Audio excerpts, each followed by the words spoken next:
धम्मपद की गाथा नंबर 2 जो यमक वक्त की दूसरी गाथा है। पहली गाथा और दूसरी गाथा एक सी होती हैं, बस उसमें थोड़ा सा एक या दो शब्द का अंतर होता है। एक दो शब्द अगर एक पॉजिटिव में है, प्लस में है, तो दूसरी उसका नेगेटिव असर बताती है, नकारात्मक असर बताती है। ये पहली गाथा हमने आपको बताई है। जो दूसरी गाथा है उसके अनुसार मनोपबंगमा धम्मा मनोसेठा मनोमया। मनोपुबंगमा का मतलब मन, पुब माने पहले से, पूर्व में, और गमा माने गमन करता है, यानी कि मन जो चलता है वो हमारा पहले से चलता है। सबसे पहले शरीर में जब कोई काम करते हैं, बोलना हो या देखना हो या सुनना हो या गाना हो या जाना हो, रोना हो, हंसना हो, कोई भी एक्टिविटीज़ अगर आप करेंगे तो वो सबसे पहले आपके मन में आती है। इसलिए ये पहली लाइन पहले वाले धम्मपद में और इसमें सेम है, बिल्कुल एक सी है, एक भी शब्द का अंतर नहीं है। इसके अनुसार मन पूर्व गमन करता है, यानी कि शरीर में कोई काम करने से पहले सबसे पहले वो मन में आता है, वो बात मन में आती है।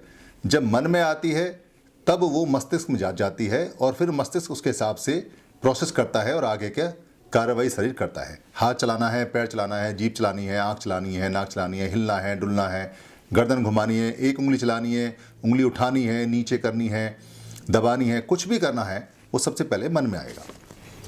इसीलिए ये जो गाथा है सबसे ज़्यादा महत्वपूर्ण इसलिए है क्योंकि मन सबका अगुआ है। मनोसेठा मनोमया। मनोसेठा का मतलब है मन। सेठा जो बोलते हैं पाली में श्रेष्ठ को बोलते हैं, सुप्रीम को बोलते हैं, जो सबसे उच्चतम स्थिति होती है, सबसे बढ़िया होती है, एक्सीलेंट यानी सुपर एक्सीलेंट, सुपर्ब को बोलते हैं। तो मनोसेठा यानी मन सुपर्ब है, एक्सीलेंट है, सुप्रीम है, सबसे अच्छा है। मनोमया। मनोमया का मतलब है जैसे हम ये कहते हैं कि मनोमया, या हम ये कहें कि वातावरण जलमय हो गया या अग्निमय हो गया, यानी मनोमया मन में लिप्त हो गया, मन से उत्पन्न हो गया, यानी मन से उत्पन्न होता है। मन में यानी मन के साथ में संलग्न है, मन से उत्पन्न होता है। मनसा चे पसनेन, इसमें और पहली वाली गाथा के अंदर मनसा चे पसनेन, और वहाँ मनसा चे पसनेन की जगह जो आया था वो आया था पदुत्थेन आया था, यानी जो बुरी बातें आती हैं वहाँ के हिसाब से, और यहाँ पसनेन आया है यानी प्रसन्न से, प्रसन्नता के द्वारा। प्रसन्नता के द्वारा मतलब जब मन बहुत ज़्यादा प्रसन्न है, यानी मन बिल्कुल साफ है और मन शुद्ध है। भासती व करोती वा। भासती व करोती वा पहले वाले में भी सेम है और अब में भी है। भासती मतलब भाषण यानी बोलना, या अथवा वा का मतलब होता है अथवा, करोती माने करता है या, यानी बोलता है या करता है। इस लाइन का मतलब है मन से अगर प्रसन्न होने के बाद या मन से निर्मल और साफ होने के बाद जो आप कहते हैं या जो आप बोलते हैं। ततो नंग सुख मनवेति। ततो माने तब, नंग माने उनका या वे, सुख मनवेति का मतलब है सुख माने जो आप जानते हैं एक दुख होता है, एक उसका जो उल्टा होता है वो सुख होता है। और मनवेति जो बना हुआ है वर्ड वो है मन वत्तेति। मन वत्तेति। वत्तेति का मतलब है जारी रखता है, कीप ऑन, गोइंग ऑन, यानी कि वो लगातार कंटिन्यूस रखता है। यानी सुख में जो अगर आप प्रसन्न मन से कोई काम करते हैं तो आपका सुख जारी रहता है। कैसे रहता है? छाया व अनपायनी, यानी जैसे छाया होती है, छाया शैडो, जो शरीर की जो हम चलते हैं धूप में, जब छाया होती है हमारे साथ चलती है तो अनपायनी। अनपायनी का जो शब्द है ये अन और अपाय से बना हुआ है। अपाय का जो मतलब होता है यातना लोक या स्टेट ऑफ वो, यानी बहुत डरावनी जो स्थिति होती है एक तरह से यातना वाली, उसको अपाय बोलते हैं। और इसमें अन लगा लें तो इसका मतलब है कि उससे रक्षा करने वाला या उससे जीतने वाला, उससे रक्षा करने वाला, यानी जो बहुत बुरी अवस्था है, जो वो फुल स्टेट है हमारी, जो बहुत दुखद अवस्था है, उससे रक्षा करती है छाया के समान। यानी कि ऐसी छाया जो हमें दुख नहीं देती, हमारी रक्षा करती है। सुख ऐसे ही हमारे साथ रहेगा। अब ये जो 3 सेंटेंस हैं, तीनों के तीनों सेंटेंस यमक वक्त की दूसरी कहानी का उल्टा असर देते हैं, जैसे पहली वाली में था। तो अब सीधी सी बात है और साफ है कि दोनों हमारे सामने क्लियर हैं। एक केस के अंदर यानी एक धम्म के अंदर वो हमसे कहते हैं कि मन पूर्व गमन करता है। अगर हम दुख से या दुर्भाव से या कोई दौर मनुष्य से अगर कोई काम करते हैं तो दुख हमारे साथ ऐसे चलेगा जैसे जब कोई गाड़ी वाला कोई सामान ढोता है तो उसके साथ साथ में उसके पैरों के साथ साथ बैलों के पैरों के साथ साथ में चक्का चलता है, यानी दुख हमेशा साथ चलेगा। इसमें जो दुख बताया है वो गाड़ी और बैल को बताया है और पहिया उसके साथ है। और सुख का जो बताया हमें, वो सुख ऐसा बताया है कि जैसे छाया हमारे साथ चलती है जो हमें कभी कष्ट नहीं पहुंचाती, कभी हमें परेशान नहीं करती, ऐसे बिल्कुल छाया की तरह सुख हमेशा साथ चलेगा अगर हम प्रसन्न मन से और शुद्ध मन से कोई काम करेंगे। ये तो इनका शाब्दिक मत है। इसके पीछे की जो कथा है वो कथा बहुत इंटरेस्टिंग है। पहले वाले में मैंने चक्खू पाली कथा बताई थी आपको। इस वाले में जो कथा है वो है मट्ठ कुंडली की।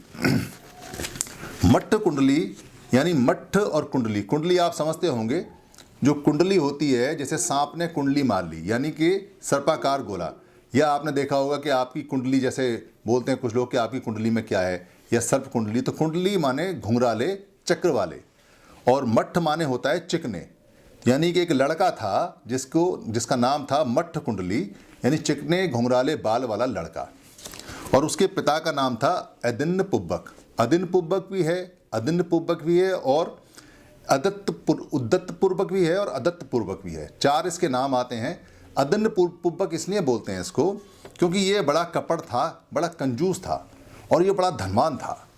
ये सावित्री के अंदर कौशल जनपद में रहता था। कौशल जनपद आप जानते होंगे, जो 16 जनपद थी बुद्ध के समय में। 16 जनपद का मतलब है 16 महाजनपद, 16 स्टेट। आज की जैसे हम कहते हैं बिहार है, उत्तर प्रदेश है, मध्य प्रदेश है, ऐसे ही 16 जनपद होते थे। उनमें एक जो स्टेट था उसका नाम था कौशल। कौशल की जो राजधानी थी वो सावित्री थी, जो आज का श्रावस्ती है, सावित्री थी।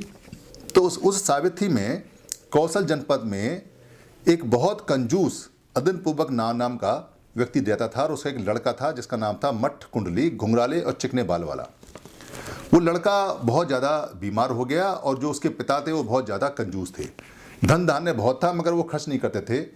उसके पिता ने अपने लड़के को यानी मट्ठ कुंडली को किसी वैद्य को नहीं दिखाया, किसी भेषज को नहीं दिखाया, और ना दिखाने से क्या हुआ कि लड़का बीमार होता रहा और वो ठीक नहीं हुआ।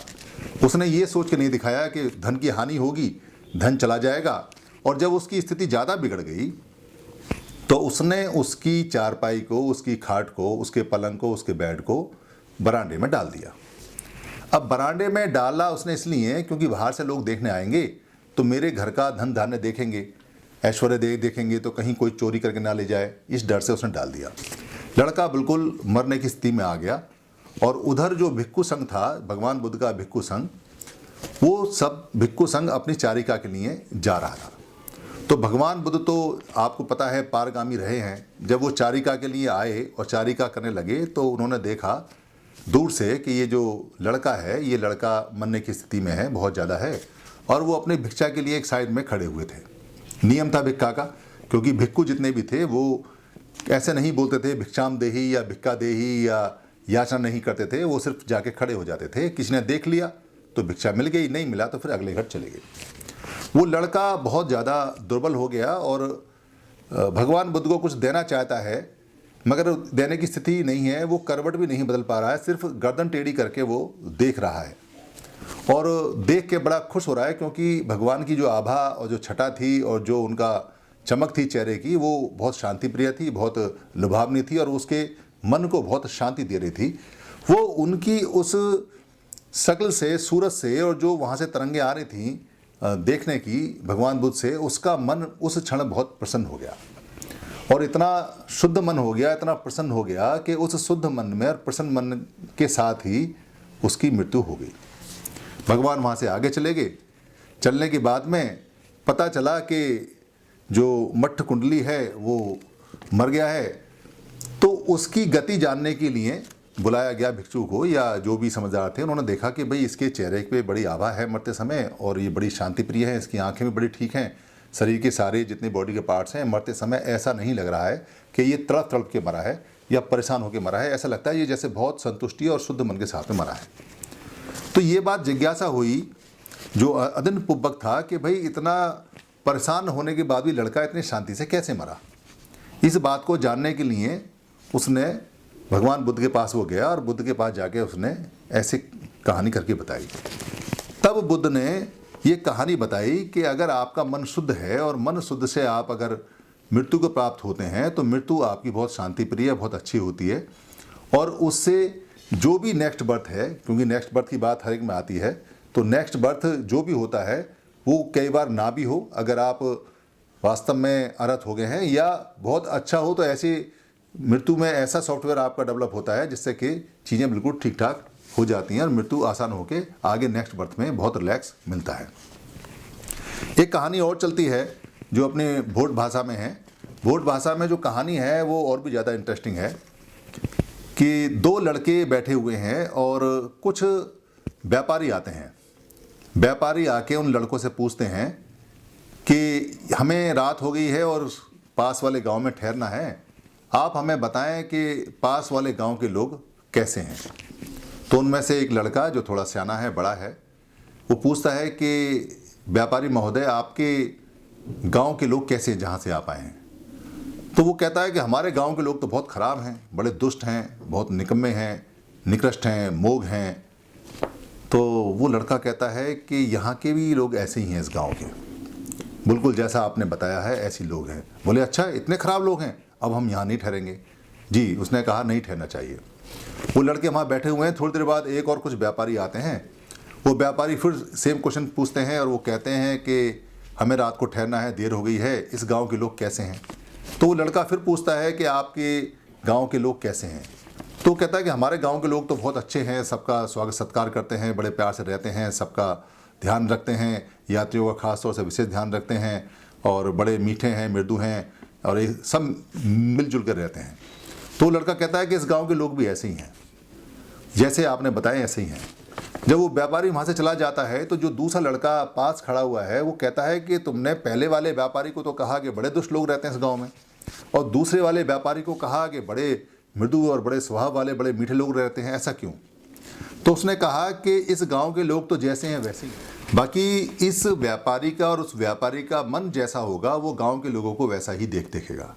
इसलिए सारी बात मन के ऊपर आती है कि आपका मन कैसा है, और मन जैसा होता है, मन प्रधान होता है, अगुवा होता है, ड्राइवर होता है, वैसा ही स्वभाव आपको आगे दुनिया में मिलेगा। जैसे आप देखेंगे कि एक डॉक्टर है, वो एक जो पेशेंट है, जो मरीज है, उसके शरीर को काटता है, बड़े गहरे गहरे घाव देता है। और एक डाकू है, एक चोर है, लुटेरा है, जब वो लूट मार करता है तो वह भी चाकू से सामने वाले पे वार करता है और उसको गहरे गहरे घाव देता है। मगर दोनों के घाव देने में मन की स्थिति का बड़ा अंतर है। पहले में डॉक्टर जीवन को बचाने के लिए अपने मन से काम करता है, मन बड़ा उसका मृदु होता है, स्वभाव होता है। और दूसरे वाले केस में वो उसको दुष्ट मन से, दौर्मनस्य मन से, द्वेष मन से मारने के लिए, लूटने के लिए घाव देता है।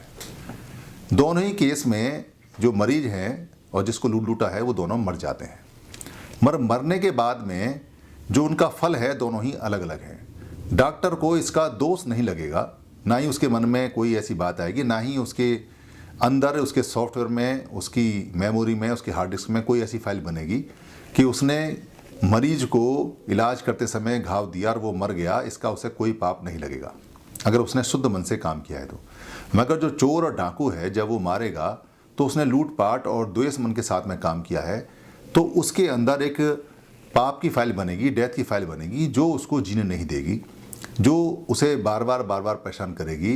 और इस बार बार परेशान करने पे या तो वो और भी ज़्यादा क्राइम करेगा, या वो शराब पिएगा, या वो बेचैन रहेगा, रात को उसे नींद नहीं आएगी, और उसका शरीर भी धीरे धीरे खराब हो जाएगा, और उसके चेहरे की चमक भी चली जाएगी। वो किसी को बता भी नहीं पाएगा, क्योंकि सोसाइटी का नियम है, प्रकृति का नियम है कि आप हत्या नहीं कर सकते, क्योंकि उसने हत्या की है और द्वेष भाव से की है। इसलिए दोनों ही केसों में जान जाती है। मगर पहले केस में डॉक्टर को कुछ नहीं होगा, उसके चेहरे पर चमक आएगी, वो नॉर्मल रहेगा, उसकी ज़िंदगी अच्छी चलेगी, क्योंकि वो जीवन बचाने के लिए उसने घाव दिया है। और दूसरे केस में जीवन लेने के लिए घाव दिया है, इसलिए उसका पाप उसे और उसके परिवार में भी उसका असर जाएगा। क्योंकि जो पाप आदमी व्यक्ति करता है, उसकी वातावरण, उसका चारों तरफ वातावरण वैसा का वैसा ही हो जाता है। उसका घर खराब हो जाएगा, उसके घर में सब चीज़ें काली, बेकार, निगेटिव हो जाएंगी। ना भोजन अच्छा होगा उसके घर में, ना हवा अच्छी होगी, ना उसके घर का वातावरण अच्छा होगा, ना दीवारों के रंग अच्छे होंगे, ना उसका शरीर, ना उसके कपड़े। ये नेचुरल प्रिंसिपल है, सारे के सारे खराब हो जाएंगे। और ऐसी ही स्थिति होती है कि जब आप कहीं कोर्ट में जाते हैं तो कोर्ट में जब केस आता है सामने, तो जो जज हैं बहुत पुराने समय से भी वो क्राइम के पीछे के मन का स्वभाव देखते हैं कि उसका मोटिव क्या था, उसका क्या चीज़ ऐसी रही कि जिसकी वजह से उसे कोई क्राइम किया, क्राइम करने का कारण क्या रहा। अगर कोई बहुत भूखा बच्चा है और भूखा बच्चा अगर खाना चुराता है और खाना चुराते हुए पकड़ा जाता है तो उसके क्राइम को वो देखता है कि मन की स्थिति इसकी चोरी करने की किस लिए थी और क्या बात थी। और कोई आदमी बहुत सारा खाना रखता हो और उसके बाद भी खाना चोरी करता हो और खाना चुराते हुए पकड़ा जाए तो उसकी मन की स्थिति का पता चलता है, दोनों की मन की स्थिति में अंतर आता है। इसलिए जज मन की स्थिति देखते हुए अपने जजमेंट में हमेशा इसको प्रधानता देते हैं और तभी वो फैसला देते हैं। ये पूरी दुनिया में इसको नेचुरल जस्टिस बोलते हैं, प्राकृतिक जस्टिस बोलते हैं। तो ये थी धम्मपद की दूसरी गाथा। धन्यवाद।